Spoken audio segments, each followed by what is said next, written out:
नमस्ते बच्चों। कक्षा 7 हम क्या पढ़ रहे थे? हमने पढ़ी थी संधियाँ पढ़ी थी, जिसका कि कुछ अंश हम पहले पढ़ चुके थे, जिसके अंतर्गत हमने पढ़ा था संधि के विषय में कुछ जानकारी प्राप्त करी थी। जैसे कि संधि की परिभाषा आपको बताई थी और संधि के बताए थे हमने भेद। देखिए, संधि की परिभाषा क्या बताई थी कि दो स्वरों के या दो वर्णों के परस्पर मेल को संधि कहते हैं, ये बताया था आपको। और उसमें हमने उसके बताए थे भेद। भेद क्या बताए थे आपको कि कितने भेद होते हैं संधि के? 3 भेद होते हैं। पहली होती है स्वर संधि, दूसरी होती है व्यंजन संधि और तीसरी होती है विसर्ग संधि। तो देखिए, हम सबसे पहली संधि पढ़ रहे थे स्वर संधि। स्वर संधि जिसको कि अच संधि भी कहते हैं। इसकी परिभाषा क्या थी? दो स्वरों के परस्पर मेल को स्वर संधि कहते हैं, कि जहाँ पर दो स्वरों का आपस में मेल होता है उसे हम क्या कहते हैं? स्वर संधि कहते हैं। हमने इस स्वर संधि के 2 भेद पढ़े थे, जिसमें कि एक हमने पढ़ा था यण संधि और दूसरा भेद पढ़ा था हमने अयाधि संधि। ठीक है, इस प्रकार से हमने इस संधि के 2 भेद पढ़े थे। आज हम पढ़ते हैं इसी संधि का तीसरा भेद, गुण संधि। क्या भेद तीसरा है? गुण संधि। देखिए, इसकी परिभाषा देखते हैं। जब अ या आ के बाद ई या ई, उ या उ, री या री आते हैं तो इनके स्थान पर क्रमशः ए, ओ, अर और अल हो जाते हैं।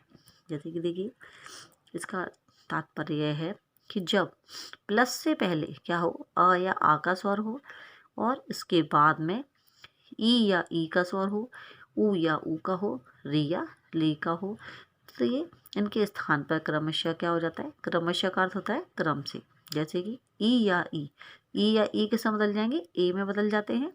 उ या उ बदल जाते हैं ओ में, और री बदल जाता है अर में, और ली होता है, ये संस्कृत में होता है, हिंदी में नहीं होता है, तो ये अल में होता है। देखेंगे, जब अ या आ के बाद ई या ई का स्वर हो तो कैसा बदल जाएगा? ये ए में बदल जाते हैं। जैसे कि देखेंगे उदाहरण, उप प्लस इंद्र। उप के प में देखेंगे हम अ का स्वर होता है। ठीक है, इसमें अ का स्वर है और सामने आ रहा है ए, तो इन दोनों के स्थान पे क्या हो गया? ए। क्या बना ये फिर? उपेंद्र। क्या बना? उपेंद्र। आगे देखेंगे, जैसे कि महा प्लस ईश, महा प्लस ईश। अब देखिए, यहाँ पर किसका स्वर है? आ का स्वर है और सामने ई का स्वर है, असमान स्वर हुआ, तो ये आ और ये ई, ये दोनों हट जाएंगे, इसके स्थान पर क्या हो गया? ए। तो क्या बना? महेश। आगे देखते हैं इसे, न प्लस इति। न के अंतर्गत अ का स्वर आ रहा है और इधर ई का, तो अ और ई दोनों के स्थान पे क्या हो गया? ए। तो शब्द बनेगा नेति। आगे देखेंगे, राम प्लस इतिहास। राम प्लस इतिहास, म में अ का स्वर, ये ई हो गया, तो अ और ई मिलके क्या बने? ए बने। तो उदाहरण क्या बनेगा? रामे इतिहास। आगे देखेंगे, यथा प्लस इष्ट। इधर आ का स्वर, इधर ई, तो आ और ई दोनों मिलके क्या बने? ए बने। तो क्या बना ये? यथेष्ट। यथा प्लस इच्छम, इधर आ का स्वर, इधर ई, आ और ई दोनों मिलके बना ए, तो क्या बना? यथेच्छम। आगे देखिए, सर्व प्लस ईशः। सर्व प्लस ईशः, तो देखेंगे इधर आ का स्वर है, इधर ई का स्वर है, तो दोनों मिल गए, दोनों के स्थान पे क्या बना? ए। तो शब्द बनेगा सर्वेशः।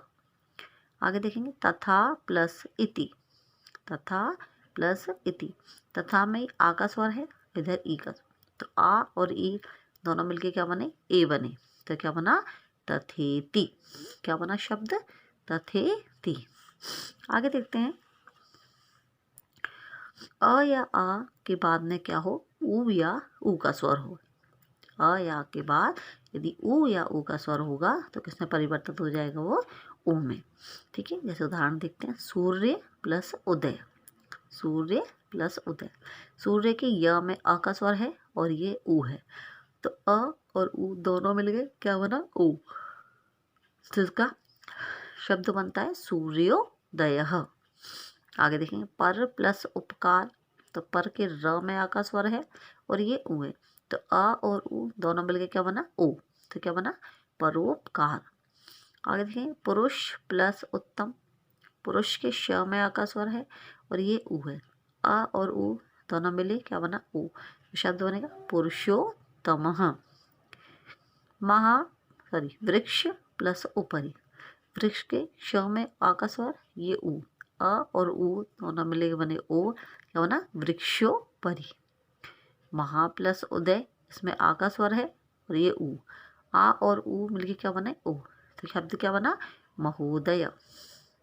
एक प्लस ऊन, इसका क्या हुआ, इसमें आ का स्वर इधर ये उ, दोनों मिलके क्या बने ओ, क्या बना एकोनः। आगे देखेंगे अ या आ के बाद री या री, इन दोनों में से कोई भी होता है तो किसमें बदल जाएगा ये अर में। जैसे कि उदाहरण देखेंगे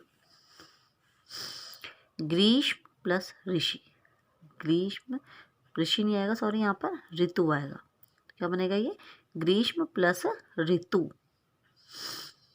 ठीक है, तो इसमें आ का स्वर है और ये री है, तो आ के स्थान पे आ और री दोनों मिलके क्या बना अर बना, तो क्या बनता है ग्रीष्म। ठीक है, और ये आधा र है तो ऊपर चल जाता है और ये तू, तो क्या बना ग्रीष्म ऋतु। सप्त प्लस ऋषि, ये बहुत अति महत्वपूर्ण उदाहरण है, ये आते भी है परीक्षा में। सप्त प्लस ऋषि, सप्त के त में अ का स्वर है, ये री है, तो दोनों के स्थान पे क्या बन गया अर, अर का अ इसमें मिल जाता है और र ऊपर चला जाता है, तो उदाहरण बनता है सप्तर्षि। इसी प्रकार से और भी उदाहरण हम इसके देख सकते हैं, जैसे कि राज प्लस ऋषि, राज प्लस ऋषि, राज के ज में आ का स्वर है, ये री है, तो ये दोनों मिलके के स्थान पे क्या हो गया अर हो गया, तो क्या बना राजर्षि। देखेंगे वसंत प्लस ऋतु, वसंत प्लस ऋतु, वसंत के त में आ का स्वर है, ये री है, तो आ और री दोनों मिलके क्या बना अर, तो क्या बना वसंत तु। आगे देखें ब्रह्मा प्लस ऋषि, ब्रह्मा में आ का स्वर है और ये री है, दोनों मिलके क्या बना अर, तो क्या बना ये ब्रह्मर्षि। आगे देखेंगे महा प्लस ऋषि, तो देखेंगे महा के आ का स्वर है इधर री है, दोनों की जगह क्या हो गया अर हो गया, तो क्या बना ये महर्षि। इसी प्रकार के उदाहरण हो सकते हैं, देवर्षि हो सकता है, राजर्षि हो सकता है, महर्षि हो सकता है, ब्रह्मर्षि। इस प्रकार से ये इसके उदाहरण होते हैं, इनको हम देख सकते हैं और ये परीक्षा में आते भी हैं। आगे हम देखेंगे, आगे हम इसका अगला भेद देखेंगे वृद्धि संधि। देखेंगे वृद्धि संधि,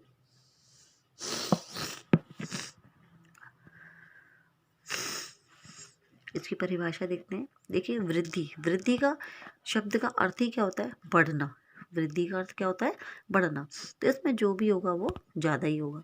ठीक है, जैसे कि जब अ या आ के बाद ए आई ओ औ आते हैं तो दोनों के स्थान पर क्रमशः आई और औ हो जाते हैं। देखिए इसका तात्पर्य ये है कि जब प्लस से पहले अ या आ हो और सामने ए आई हो ओ औ हो, इन दोनों के स्थान पर क्रम से क्या हो जाता है आई और औ हो जाता है।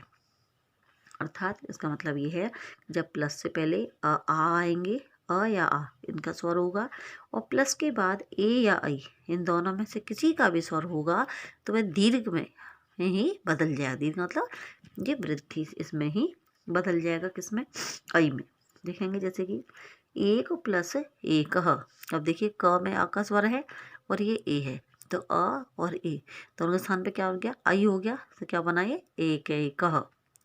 इसी प्रकार से देखेंगे जन प्लस एकता, जन प्लस एकता, यहाँ आ का स्वर हुआ ये ए हुआ, दोनों के स्थान पे क्या हुआ आई, तो क्या बना ये जनैकता। आगे देखेंगे तथा प्लस ए, तथा में आ का स्वर है और ये ए है।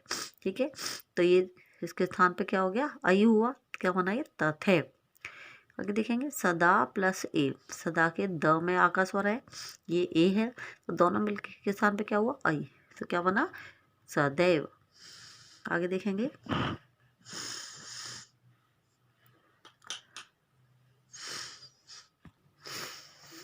आगे देखेंगे हम तथा प्लस ए, तथा में आ का स्वर है, ये ए है, दोनों के स्थान पे क्या हुआ आई हुआ, तो क्या बना ये तथ है। देखेंगे आगे सदा प्लस ए, सदा में आ का स्वर है और ये ए है, आ और ए दोनों के स्थान पे क्या हो गया आई हो गया, तो क्या बना सदैव। देव प्लस ऐश्वर्यम, देव के व में आ का स्वर है, ये आई है, तो दोनों के स्थान पे क्या हुआ आई, तो क्या बना ये देव ऐश्वर्यम। बाला प्लस एश, बाला के ल में आ का स्वर है, ये ए है, क्या बनाए बालेश। राज प्लस एश, राज के ज में आ का स्वर है, इधर ए है, अ और ए मिल के होना आई, तो क्या ना राजेश। निरपल प्लस ऐश्वर्य, इसी प्रकार से इधर आ का स्वर है, इधर आई है, दोनों के स्थान में क्या हुआ आई, तो क्या होना निरपेश्वर्यम। देखेंगे आगे अ या आ के बाद ओ या औ दोनों में से कोई हो तो कैसे परिवर्तित हो जाता है वो औ में। जैसे देखेंगे वन प्लस औषधि, वन के न में आ का स्वर है, ओ आ का स्वर है, इधर ओ का स्वर है, दोनों के स्थान पे वृद्धि हुई, तो क्या होना गया ये औ, तो क्या बना वन औषधि। आगे देखेंगे इधर महा प्लस ओजस, तो देखिए आ का स्वर है, इधर इधर ओ है, तो दोनों के स्थान पे क्या हो गया औ हो गया, तो क्या बना ये महुजश। आगे देखेंगे जन प्लस औचित्यम, जन के न में आ का स्वर है, इधर औ है, तो दोनों के स्थान पे औ में, तो क्या बना जनौचित्यम। महा प्लस औषधि, महा के आ का स्वर ये औ, तो क्या बना ये महौषधि। जल प्लस ओघ, ल में आ का स्वर है, ये औ है, और वृद्धि हुई तो क्या बना जलौघ। ठीक है, इस प्रकार से ये हमने पढ़ी वृद्धि संधि। अब देखिए अब हम देखेंगे इसी संधि के और भेद।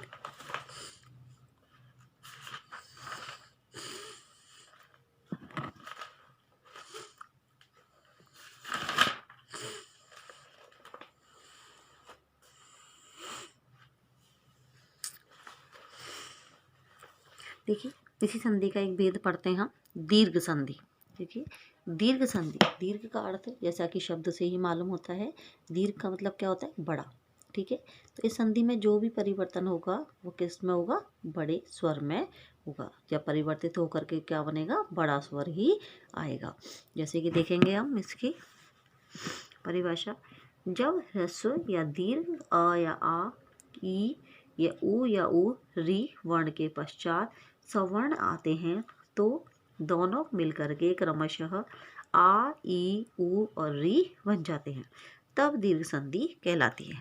इसका तात्पर्य यह है कि जब आ, ई, उ, री वर्ण के बाद इसके समान स्वर आए, समान स्वर से मतलब ये है कि अ के साथ अभी तक हमने जितनी संधियाँ पढ़ी उसमें यह आया था कि असमान स्वर हो, असमान स्वर हो। ठीक है, लेकिन इसके हो समान स्वर हो, जैसे कि अ या आ के सामने क्या हो अ या आ का स्वर हो, ई या ई के बाद सामने ई या ई का स्वर हो, उ या उ के बाद उ या उ का स्वर हो, और री के सामने री का स्वर हो, तब दोनों के स्थान पर जो परिवर्तन होगा वह संधि कौन सी कहलाएगी दीर्घ संधि।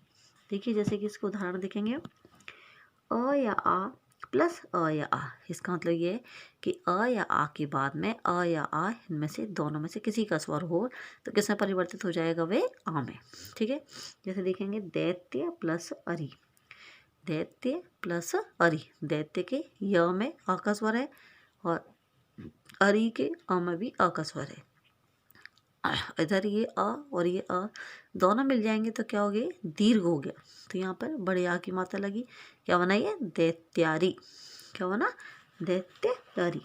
आगे देखेंगे शश प्लस अंक, शश श में आ का स्वर है, इधर ये भी अ है, तो दोनों जगह क्या हुआ दीर्घ हो गया, क्या बना ये शशांक।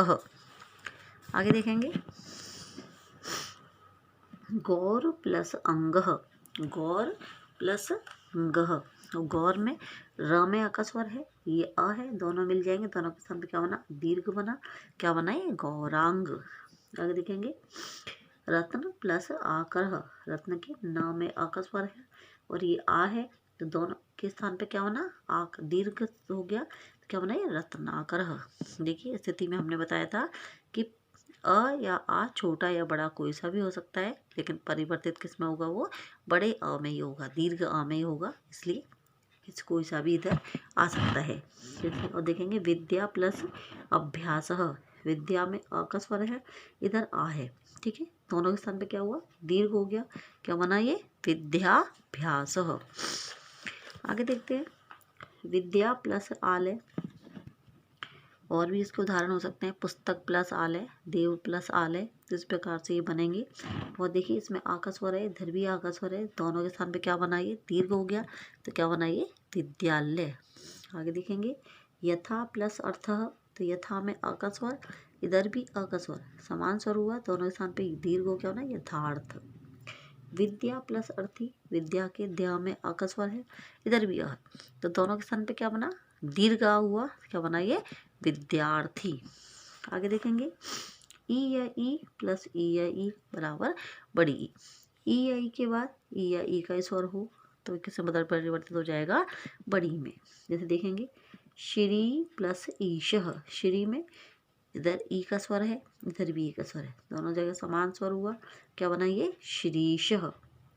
आगे देखेंगे अति प्लस इव, अति के त में ई का स्वर है और इधर भी छोटी ई का है, तो क्या बना ये अतीव। आगे देखेंगे परि प्लस इक्षा, परि के र में ई का स्वर है और इधर बड़ी ई का स्वर है, लेकिन परिवर्तित किस में होंगे, ये दीर्घ में होंगे या बड़ी ई में ही होगा, तो क्या बनेंगे परीक्षा। आगे देखते हैं महती प्लस इच्छा, महती प्लस इच्छा, महती के त में बड़ी ई का स्वर है, इधर ई का स्वर है, तो दोनों के स्थान पर परिवर्तन हुआ, क्या बना ये दीर्घ ई आ गया, बड़ी ई आ गया, तो क्या बना ये महतीच्छा। आगे देखेंगे इति प्लस इव, इति प्लस इव, और देखिए इधर ई का स्वर है, इधर भी ई का स्वर है, दोनों के स्थान पे दीर्घ हुआ, तो क्या बना ये अति इतिव, ठीक है।